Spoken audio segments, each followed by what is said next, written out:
ચાલો આપણે અહીંયા ખોખરા હનુમાન જઈએ છીએ દર્શન કરવા। અહીંયા સપ્તાહ બેસેલી છે તો આજે છેલ્લો દિવસ છે એટલે ત્યાં જઈએ છીએ મોરબી।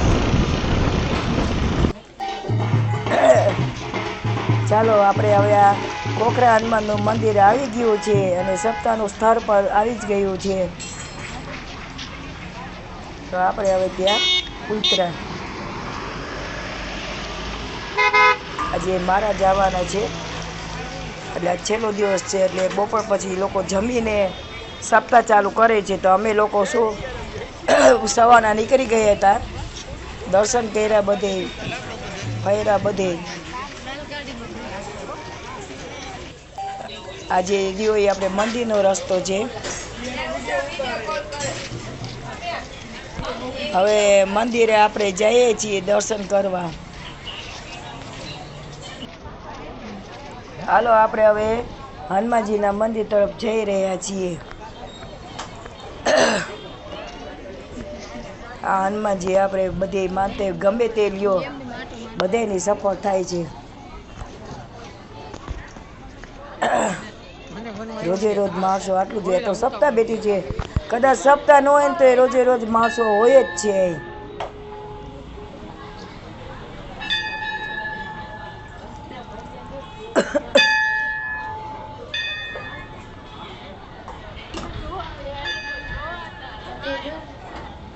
આપણે હવે દર્શન કરવા જઈ રહ્યા છીએ।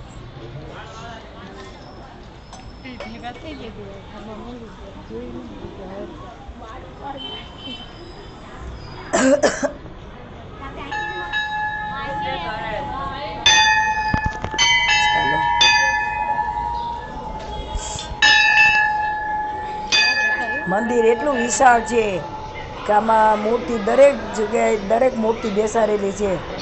હનુમાનજીની છે, રામ સીતાજીની છે, વિશાળ મંદિર બનાવેલું છે। અહીંયા તમે ગમે તેવી માનતા લે તમારી બધી સફળ થઈ જાય। આ દ્વારકાધીશનું છે।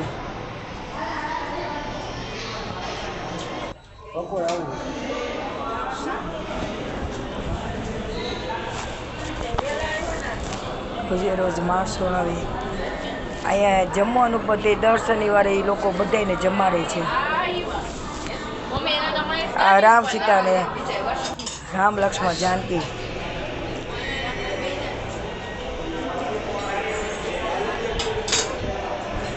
અહીંયા બધે આવે એટલે બધે શાંતિનો અનુભવ થાય છે।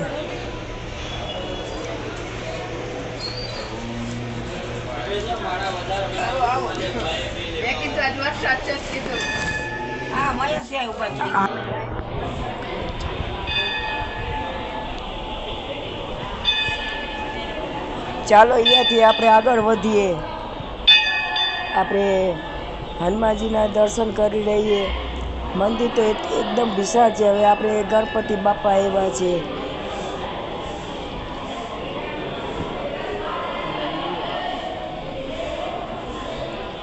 રામ લક્ષ્મણ જાનકી ને જય બોલો હનુમાન કી। ગણપતિ બાપા બહુ મસ્ત છે। અહીં તમે જાઓ સવારના તો તમારે રાઈટ તમારે 3-4 કલાક તો નીકળી જ જાય અને અહીં આપણે જાય ને એટલે એટલી શાંતિ મળે છે। અને દર શનિવારે તમારે કોઈ પણ જવું હોય તો દર શનિવારે એ લોકો જમવાની વ્યવસ્થા પણ છે જ એટલે અહીંયા તમને ભોજનાલય બહુ વ્યવસ્થા મસ્ત છે। એટલે તમે ક્યારેક જવું હોય તો તમે જરૂર જાજો। અને આ મંદિરનો હનુમાનજીમાં એટલું છે કે તમે ગમે એ માનતા લ્યો ને તમારે સફળ થઈ જાય છે। આ યાત્રાઓ ચાલુ જ હોય છે। આ ઊંચી મૂર્તિ છે બેસાડેલી હનુમાનજીની।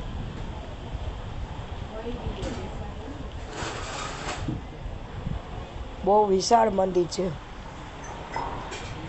આજે સાંજે આપણે જમી લીધા પછી છે ને બપોર પછી ઓલા મારા જવાના હતા બાગેશ્વર મારા જવાના છે સાંજે। જો કે અત્યારે તો વરસાદ જેવું છે એટલે અમારે જો ટાઈમ મળશે તો અમે રોકાશું તો તમને પણ દર્શન કરાવશું।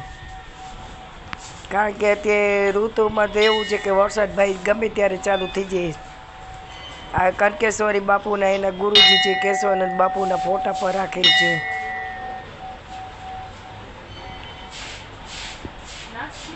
રસ્તા બહુ મસ્ત છે.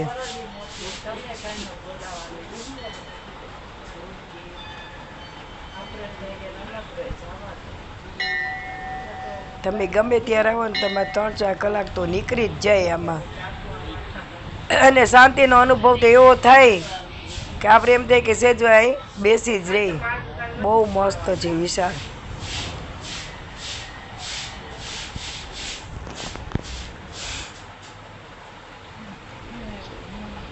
બાળકોને પણ બહુ મજા આવે છે કારણ કે મેદાન ઘણું મોટું રહ્યું એટલે બાળકોને પણ મજા આવે. ગાર્ડન છે, બાળકોને તો એટલી મજા આવશે કે તમને હેરાન પણ નહીં કરે. એકલા રમવા જતા રહેશો.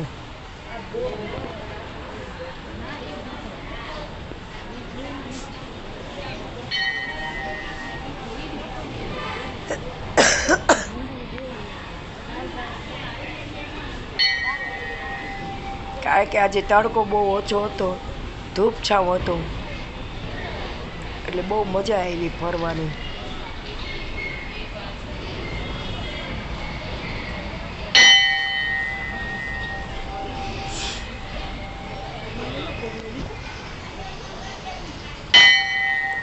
શિવજીના દર્શન, શંકર ભગવાન, બધી મૂર્તિ છે કોઈ એક.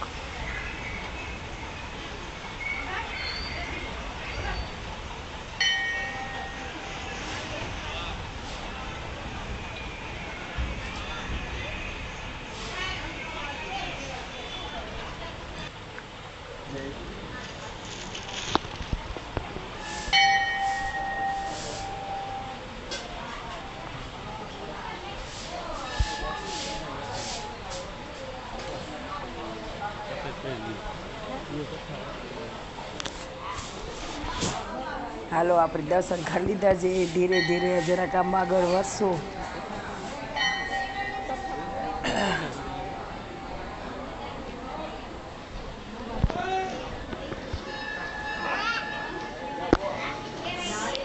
દક્ષિણા પારે કરી લઈએ આપણે.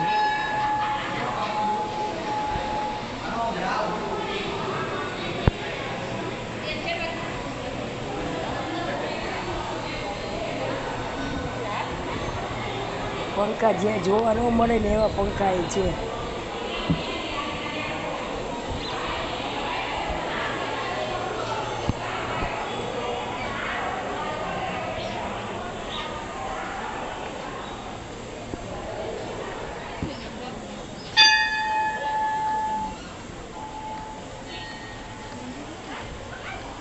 આપણે બહાર નીકળી ગયા છે. હવે આપણે જ્યાં સપ્તાહ બેસાડી છે હવે એની તરફ આપણે જઈએ છીએ.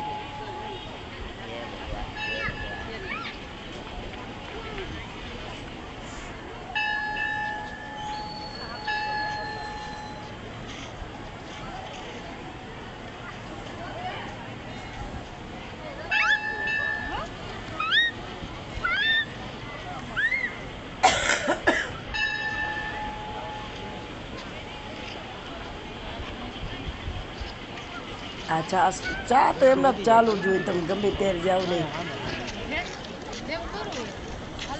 ચા છે, છાશ છે, ગામડો રહ્યો ને એટલે એકદમ ચોખ્ખું બધું. માખણ તરતો એવી ચોખ્ખી છાશ મળે ગામડાની. કેન ને કેન ભરેલા જ આવે, કેન ને કેન ભરેલા જ આવે.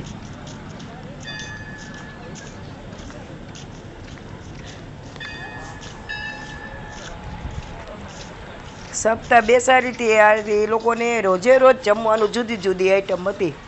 કારણ કે આજે છેલ્લો દિવસ હતો એટલે છેલ્લે દિવસે અમે આવ્યા છીએ. હવે આ જમી કાઢવીને અને પછી સપ્તાહ ચાલુ થાય. હજી તો આપણે આગળ વધી રહ્યા છીએ.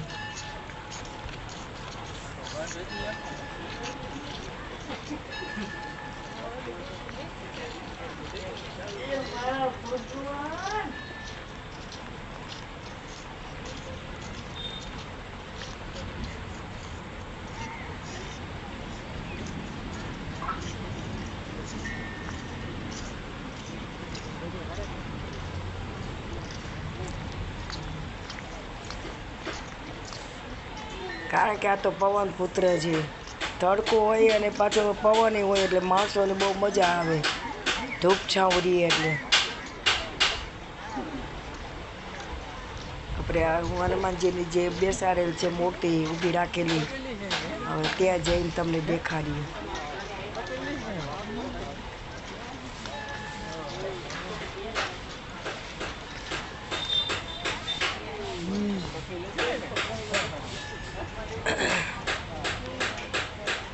અહીં ઘણા ગામના માણસો આવે છે.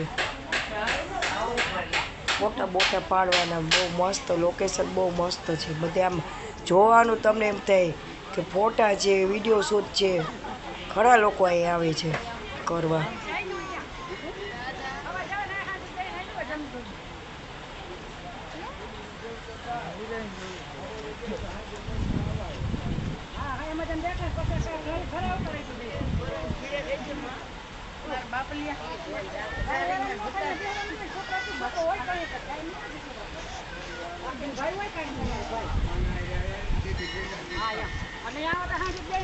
આમાં શિવ ઉપર જો ઊંચું જોવું, કારણ કે હનુમાનજીને એટલી ઊંચી મૂર્તિ છે.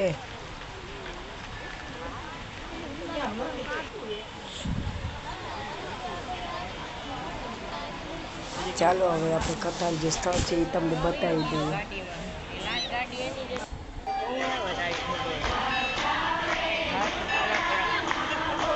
અત્યારે બધા લેડીઝ રહ્યા એ સત્સંગ કરે છે, કારણ કે કથા જમ્યા પછી ચાલુ થાય છે એટલે.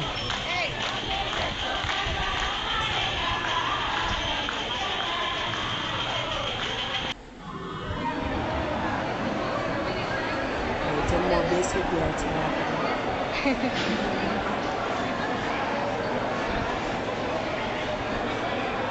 વ્યવસ્થા બહુ સારી રહી છે. બધાને લાઈનમાં વારો આવી ગયો છે.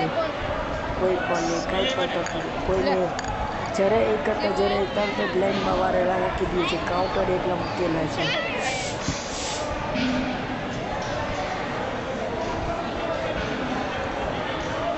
દાળ ભાત શાક મોઠા ભજીયા, અત્યારે ભજીયા